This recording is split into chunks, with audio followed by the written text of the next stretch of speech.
RPSC 2026 का exam अभी खत्म हुआ है। अब जो सिचुएशन बन के आई है उस बात को समझेंगे, आगे की प्रक्रिया किस तरीके से जाने वाली है। एक इंपॉर्टेंट बात जो इसी दौरान आई है वो आई है 40% की बाध्यता को खत्म करने वाली। उसके जरिए समझेंगे कि क्या 190 क्या आप कट ऑफ पॉसिबल है, इन सब बारे में बात करने वाले हैं। सबसे पहले बात करेंगे bonus, bonus declaration, new answer की, ऑब्जेक्शन, प्रोविजन रिजल्ट और डीवी। डीवी आपका क्या होता है, और बात करेंगे अन्य राज्य के जो स्टूडेंट्स हैं वो कैसे इस भर्ती में पार्टिसिपेट कर सकते हैं, उनका क्या रोल रहने वाला है। ठीक है, सबसे पहले बात कर लेते हैं परीक्षा पैटर्न और पात्रता की। ये एक बात हम कई बार कर चुके हैं। पेपर 1 आपका 200 मार्क का होता है, पेपर 2 300 मार्क का होता है। अभी के रूल के हिसाब से 40% जो एग्रीगेट है वो आपको इंडिविजुअल यानी कि दोनों ही सब्जेक्ट में 40% मार्क्स लाने होते हैं क्वालिफाई करने के लिए। बात करें अगर जो 40% की बाध्यता खत्म होने वाली है, अभी का रूल क्या कहता है, अभी का रूल यह कहता है कि आपकी 40% जो है एग्रीगेट होने के चांसेस हैं, यानी कि अब आपको पेपर 1 पे डिपेंड होने की जरूरत नहीं है। अब अगर आप एग्रीगेट मार्क्स भी लेके आते हो तो आपको जो है डिस्क्वालीफाई नहीं माना जाएगा, आप मेरिट में पार्टिसिपेट कर सकते हो। यानी कि अब आपका जो मिनिमम मार्क्स हो जाएगा वो 200 हो जाएगा, ना कि इंडिविजुअल। ठीक है, तो ये करा क्यों है, ये रूल क्यों है, मैंने आपको डिस्कस किया था, स्पेसिफिक वीडियो बनाया था। सबसे बड़ा कारण क्या होता है आपका, होता है सबसे बड़ा कारण कि 40% के रूल की वजह से 1% विद्यार्थी भी जो है स्टूडेंट्स क्या करते हैं, क्वालिफाई नहीं कर पाते हैं और सीट्स वेस्ट हो जाती हैं। 136 सीट्स आरपीएससी फर्स्ट ग्रेड का ये डेटा है कि जो है 24 सीटें भर पाई थी, बाकी सीट सारी खाली रह गई थी। तो उस बात को फुलफिल करने के लिए ये जो है इस तरह का रूल आया है। अब बात यह आती है कि 190 तक भी क्या कट ऑफ जा सकती है, अगर एग्रीगेट होता है तो 200 जानी चाहिए, 190 क्यों जाएगी, डिटेल में बात करेंगे अगर आप वीडियो को एंड तक देखते हो तो। सबसे पहले बात कर लेते हैं बोनस की। बोनस अंक प्रोरेटा, ये बहुत कंफ्यूजन रहता है कि प्रोरेटा होता क्या है, इसको आपको समझा देता हूं। सिंपल सी परिभाषा है कि प्रोरेटा का मतलब ये होता है, एग्जांपल से समझाने की कोशिश करता हूं कि अगर 100 मार्क्स आपके 100 क्वेश्चन हैं, उसमें से अगर 7 क्वेश्चन आपके बोनस हो जाते हैं तो बचे हुए जो आपके 93 क्वेश्चन हैं उनमें उन 7 क्वेश्चन के जो मार्क्स हैं वो डिस्ट्रीब्यूट हो जाते हैं। यानी कि होगा क्या, अब जब कोई प्रश्न डिलीट होता है या बोनस होता है तो उसके अंक बचे हुए प्रश्नों में समान रूप से बांट दिए जाते हैं। इसका मतलब होता है प्रोरेटा, यानी कि अब हर क्वेश्चन का जो क्या होगा, वेटेज बढ़ जाएगा। जो इनिशियली 2 था वो अब कितना हो जाएगा, 2.2 या 2.3 हो जाएगा, based on the number of questions deleted और गेट बोनस्ड। तो इससे अभी जो एक्सपर्ट्स की जो राय आई थी 2026 के पेपर को लेके, उसमें मैथ्स और साइंस के ओवरऑल मिला के 12 से 14 क्वेश्चन जो है बोनस होने के चांसेस थे। इससे क्या होगा, कट ऑफ पे असर पड़ेगा। जिन स्टूडेंट्स के जो क्वेश्चन सही थे उनकी वेटेज बढ़ जाएगी तो उनके टोटल मार्क्स भी बढ़ जाएंगे। फॉर्मूला बहुत सिंपल होता है, मार्क्स कितने मार्क्स का क्वेश्चन हो जाएगा उसका फॉर्मूला बहुत सिंपल होता है, total marks divided by remaining question after the deleting one. तो न्यू मार्क्स पर क्वेश्चन आपका निकल के आता है 2.2, 2.3, वो कुछ भी आ सकता है। इससे निकलेगा क्या फायदा, ये होगा, नुकसान क्या होगा, कट ऑफ पूरा चेंज हो जाएगा और आपको जो है अब आपको रिवाइज की से अपना कट ऑफ फिर से या फिर आपका जो मार्क्स है फिर से कैलकुलेट करने पड़ेंगे। ओएमआर शीट का रूल मैंने आपको कई बार डिस्कस किया है। फिफ्थ ऑप्शन आपने भरा होगा तो आपके लिए बहुत इजी होगा, आप डिस्क्वालिफिकेशन से बच सकते हो। 10% का जो रूल था वो अगर ये है कि 10% ज्यादा क्वेश्चन आप छोड़ देते हो तो आप सीधा डिस्क्वालीफाई हो जाओगे, ये बात आपको यहाँ पे ध्यान रखनी होगी। बात कर लेते हैं राउंड 1 प्रोविजनल और 2x नियम क्या है।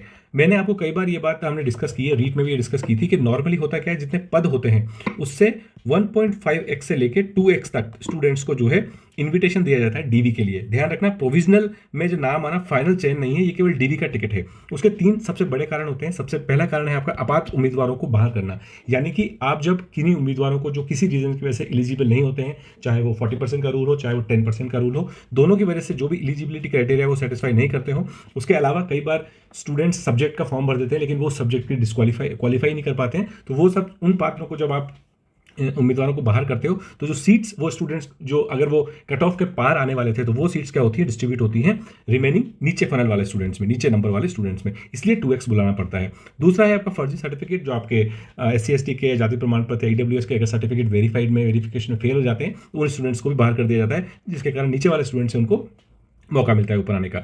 उसके बाद डीवी में अनुपस्थित रहने के 2-3 कारण हो सकते हैं, मेडिकल रीजंस हो सकते हैं और सबसे बड़ा जो इंपॉर्टेंट रीजन होता है वो होता है आपका ओवरलैपिंग ऑफ एग्जाम।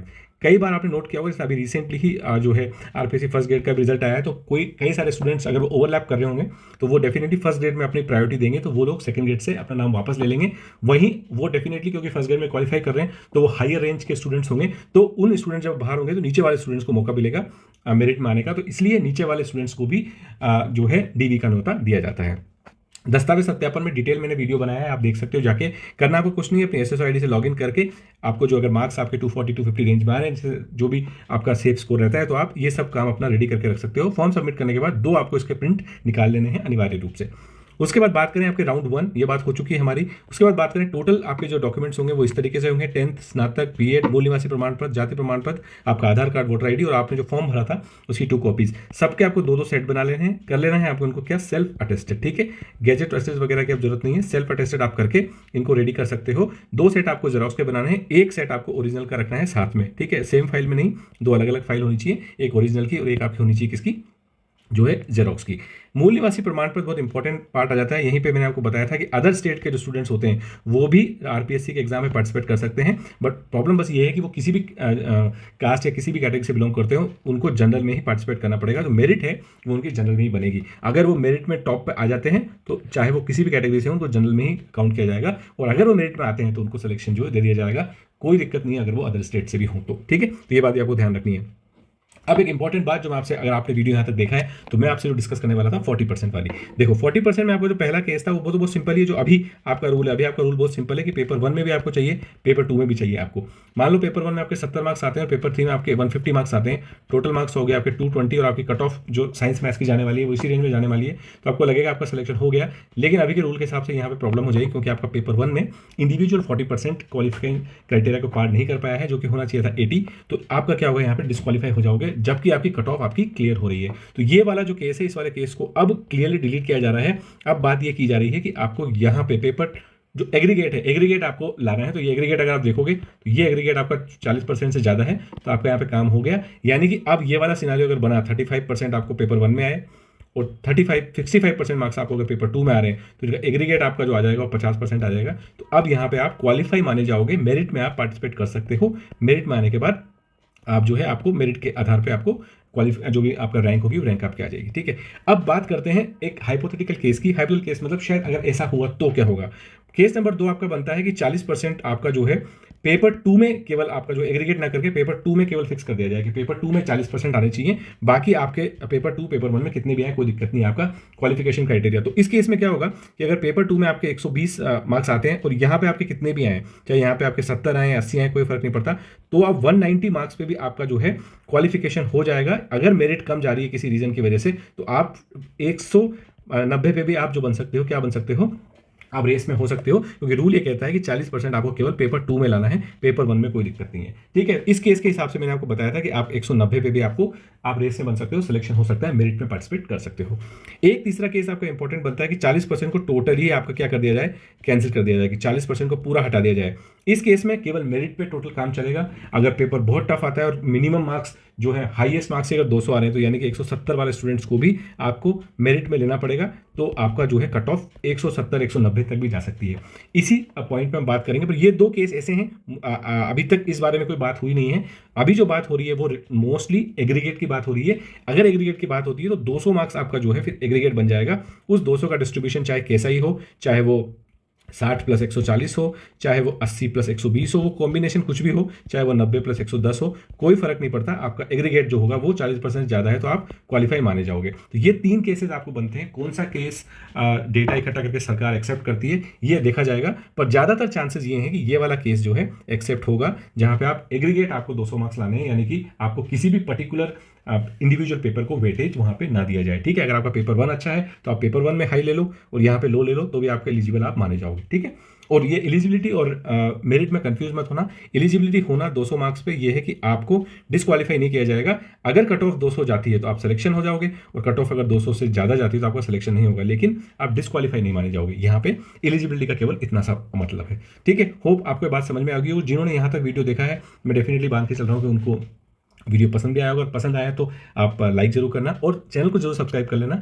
इसी तरह के इन्फॉर्मेटिव वीडियोस, इसी तरह के डिटेल एनालिसिस सरल भाषा में मैं आपके लेके आता रहूँगा। ठीक है, और जो नए स्टूडेंट्स हैं 2027 के लिए, उनके लिए फ्री एक जो है मैं लॉन्च करने वाला हूँ, वो है आपका क्या, 2027 के लिए पेपर 1 के लिए कंप्लीट AI रिवीजन वीडियोज़ में लेके आऊँगा, जिसमें हम मूवी स्टाइल में समझेंगे पूरा कॉन्सेप्ट आपका जो है पॉलिटी का, ज्योग्राफी का और हर चीज़ों का। ठीक है, तो सिंपल सी बात है। मैं आपके फाइनली जो कंक्लूड करता हूँ उससे करता हूँ, ओवर थिंकिंग का समाधान केवल एक्शन है, ज़्यादा सोचना नहीं है। अगर आपका 2026 के एग्जाम में अच्छा नहीं हुआ है, आप 2027 की तैयारी शुरू कर दो। जब तक स्कूल का ज्वाइनिंग लेटर नहीं मिल जाए तब तक आपको क्या करना है, पढ़ाई नहीं छोड़नी है। सेफ स्कोर जो बात करते हैं वो आपका एक टारगेट होता है, वो एक भ्रम है, उसको ज़्यादा डिटेल में लेना है। पर हाँ, एक आपका टारगेट होना चाहिए कि इतने मार्क्स मुझे लाने हैं, ताकि आप क्या करो, स्ट्रेटेजी लेवल पे उसको डिवाइड कर सको अपने टॉपिक लेवल पे, और फिर उसको आप डिवाइड कर सको अपने छोटे छोटे टॉपिक्स में डिस्ट्रीब्यूट करके आप अपने जो है स्टेप बाय स्टेप उसको चीज़ों को कर सकते हो। इन सब चीज़ों का स्ट्रैटेजी लेवल पे मैं वीडियो बनाता रहता हूँ। 2027 के लिए भी आपको फिर से डिटेल में बताऊंगा, तो आप चैनल को सब्सक्राइब कर लेना, ठीक है। फाइनली कोट, निराश मत होना, कमजोर तेरा वक्त है, तू नहीं। मतलब सिंपल सी बात है, अगर आपने वो एग्जाम दिया है और आप मार्क्स नहीं ला रहे तो समय ऐसा था, समय फिर से चेंज होगा। 2027 में बंपर ओपनिंग आने वाली है, 10,000 से 15,000। आप वहाँ पे भी अपना जो है मेहनत का फल आपको वहाँ पे मिल सकता है, ठीक है। तो इस वीडियो में हम यही सब आपके साथ डिस्कस करना चाह रहा था। तो हमने क्या क्या बातें डिस्कस कर ली हैं, टोटल हमने बातें डिस्कस कर ली है। मैंने बोनस का आपको बताया कि कैसे तो रेट आप से बोनस होता है, नहीं की आएगी। रिजल्ट कब तक आएगा इस बारे में अगर बात करें तो मुझे लगता है कि सितंबर एंड तक आपका ये रिजल्ट आ जाना चाहिए। जहाँ तक मेरी जानकारी है 40% वाला जो रूल है उस रूल को ये 2026 में ही शायद लागू कर दें, या फिर 2027 से वो लागू हो जाएगा, ठीक है। तो होप आपको बात समझ में आई होगी, और अच्छा लगा वीडियो तो आप लाइक और शेयर इसको कर सकते हो। तो इस वीडियो में हम यही डिस्कस करने चाह रहे थे। तब तक के लिए अब नए किसी इन्फॉर्मेटिव वीडियो में फिर से मिलेंगे, तब तक के लिए धन्यवाद।